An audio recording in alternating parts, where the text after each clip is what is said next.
Worth the experience ba magpagupit for 700 pesos in today's economy? Or to charge the experience na lang lahat? Kaya gumawa ako ng series para mapakita sa inyo kung sulit ba or hindi. Ngayon, pupunta tayo sa Pomade Cartel, isa sa pinakasikat na barbershop dito sa Pampanga. And so far, okay naman kasi sobrang dali lang mag-book na appointment. Need mo lang pumunta sa website nila para makapili ka ng barber, then nakalagay na din naman yung price and details before booking. Located sila along sa MacArthur Highway, halos katabi lang na AUF.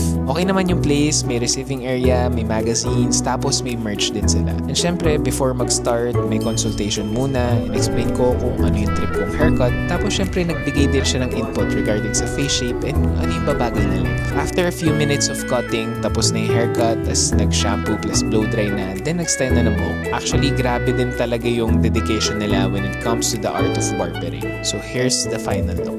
Overall, marirecommend ko naman talaga si Pomade Cartel and si Josh. Itatag ko na lang siya dito para ma-message nyo siya if ever. Personally, nagustuhan ko yung hairstyle and masasabi kong babalik talaga ako dito. So if gusto nyo pa ng ganitong videos kung saan malalaman mo kung worth it ba or to charge the experience na lang, then click follow for more.